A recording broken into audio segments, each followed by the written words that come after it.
Hey there, today I'm going to be showing you 5 family favorite no-bake desserts.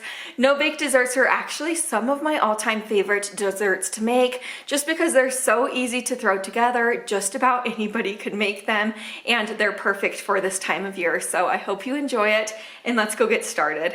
To kick us off today, we are making this Hershey's chocolate pie, and it only calls for about 3 ingredients, so I think you'll be pretty impressed. I have my 6 full-size Hershey bars right here. I broke them down and placed them in this microwave-safe bowl. I microwaved these chocolate pieces for about 20 seconds at a time. I gave them a stir after every time I microwaved them until the chocolate was completely melty and smooth, just like this. Now we're going to fold in our 8-ounce container of Cool Whip. This is just refrigerated Cool Whip, it's not frozen, and just give this a really good stir until everything's well combined.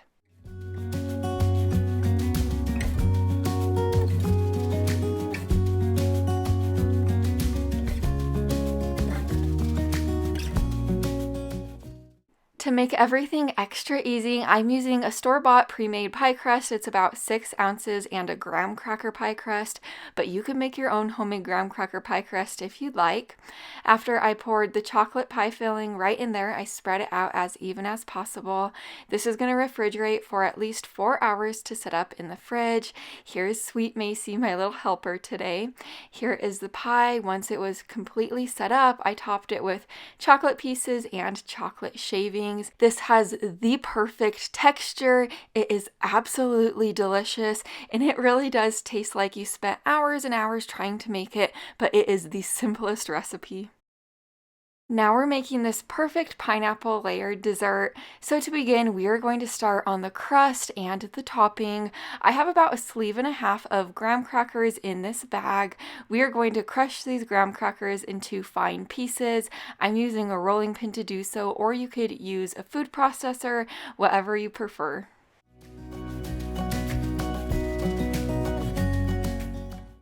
To our crushed graham cracker crumbs, I'm adding 1/2 cup of melted butter right in there, and I am going to coat the graham cracker crumbs in the melted butter. Now I pulled out my 8x8 baking dish. I'm going to be adding all but 1/2 cup of those graham cracker crumbs right in there.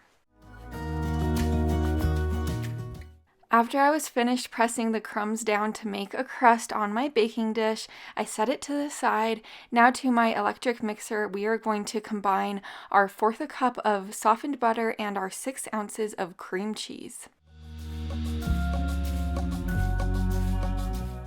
Now that we had those 2 ingredients well combined, it is now time to add in our 2 cups of powdered sugar. Just add it in 1 cup at a time though. And now that the powdered sugar is well incorporated, it should look something like this. I have my 20 ounces of crushed pineapple that was super duper well drained. I'm going to be adding in 1 tablespoon of that crushed pineapple, and I'm going to be saving the rest of the crushed pineapple for here in a minute. You'll just wait and see. After I was finished stirring the pineapple in with the rest of the ingredients, I pulled out the crust that we prepared earlier, and I'm pouring this mixture over the top of the crust. Then I'm going to spread it out as even as possible.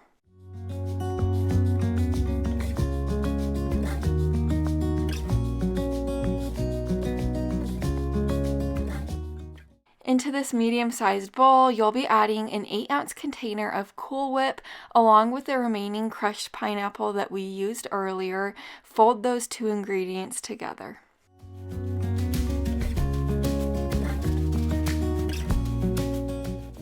Over the top of the cream cheese layer that we have in our baking dish, we are going to pour this mixture over the top of it. And then over the top of everything, you are going to sprinkle the remaining 1/2 cup of graham cracker crumbs that we saved from earlier. This is going to go in your refrigerator to set up for at least 5 hours. I know this is a bold statement, but this has to be one of my all-time favorite desserts. All the different layers are absolutely delicious, and it has the most amazing flavor. You just gotta try it. Also, if you're a big coconut fan, you could also add coconut in with the Cool Whip layer. That would make it extra perfect. Now we're getting started on this beautiful lemon cheesecake. So to begin, in this big bowl, I'm adding 2 8-ounce blocks of cream cheese. You are going to beat this cream cheese together until it is smooth. This is going to help it so it is not clumpy in the end. Now we're going to be tossing in our 1 1/4 cups of powdered sugar along with 3 tablespoons of fresh lemon juice and a tablespoon of vanilla extract. Beat these ingredients together.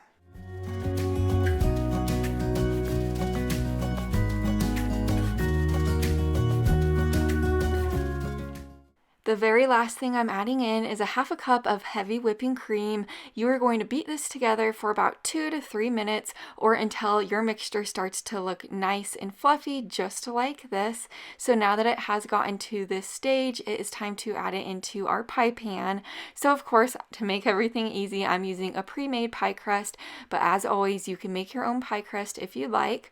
I'm just adding this mixture right in there. Then I'm going to place this in the refrigerator to chill for at least 3 hours.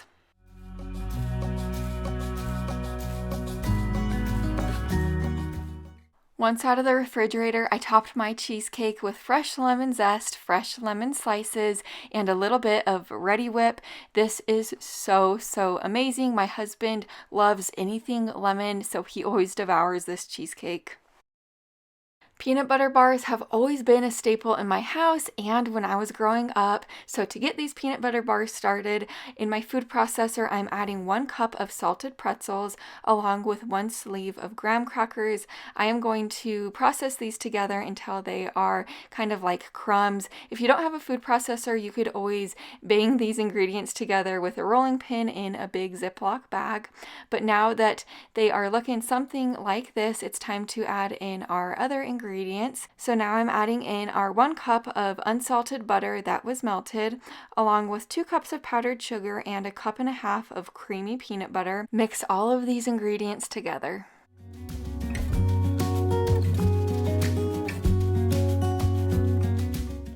Now that our peanut butter bar mixture has gotten pretty smooth and it looks something like this, it should be a little bit stiff. I pulled out my 9x13 baking dish, lined it with aluminum foil just for easy cleanup, and sprayed it with nonstick spray. I'm placing this mixture right in there and then I'm going to spread it out as even as possible.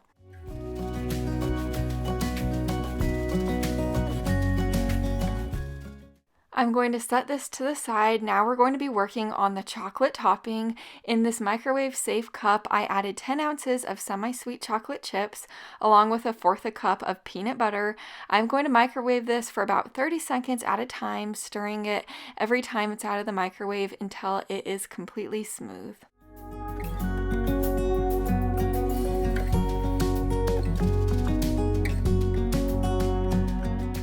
Now that we have our chocolate melty, I'm pouring it over the top of our bars. I'm going to spread it out as even as possible, and then this is going to go in the refrigerator to chill for at least 2 hours. It does need to chill in the fridge just because the chocolate on the top does need to harden. Here they are, ready to gobble up. These have the perfect amount of sweet and salty to them. They really are the best peanut butter bars in my opinion. Your entire family will love them, I'm sure, and your friends. Now we're making this layered turtle dessert. So to begin, to my food processor, or of course you could use a bag with a rolling pin, I'm adding about 15 regular Oreo cookies. I am going to process this until they're kind of like crumbs.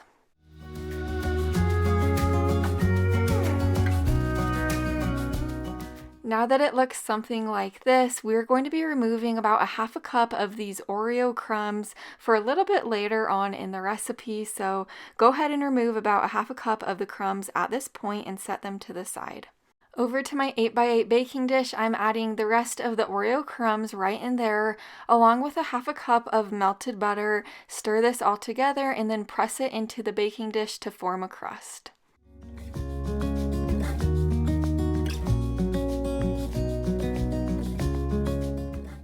I set our Oreo crust to the side. Now to begin on the filling. To my electric mixer, I added 1 8-ounce block of cream cheese. Mix this all together until it is smooth. Once your cream cheese is perfectly smooth like this, go ahead and add in 1 3.4-ounce package of instant vanilla pudding, just like this, and then you are going to beat these two ingredients to combine.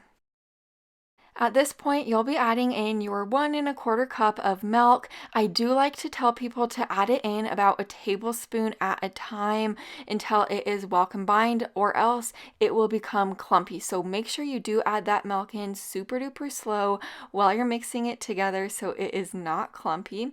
After it is well combined, you're going to be adding in 1/4 cup of caramel sauce. You could use any type of prepared caramel sauce you like. Once that caramel sauce is well incorporated with the rest of the ingredients, you are going to be pouring this mixture over the top of the Oreo crust.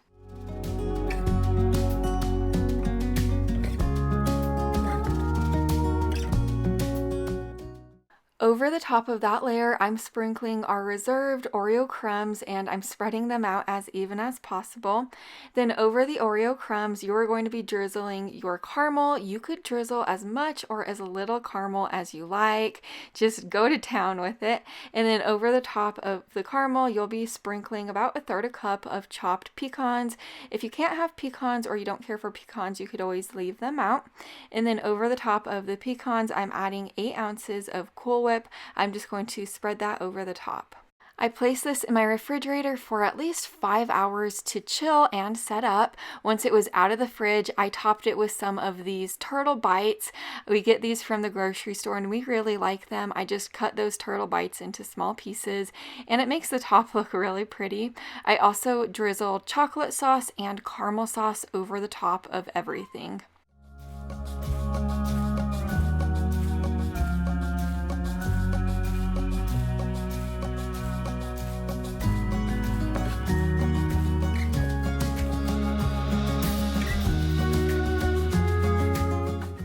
All I have to say about this one is, oh dear, if you are a turtle fan, you will absolutely fall in love with this one, and you'll probably go back for seconds and thirds just like how I did. I have plenty more videos like this on my channel, so make sure you're subscribed down below the video so you don't miss any more in the future. I'll see you in the next one. Bye for now.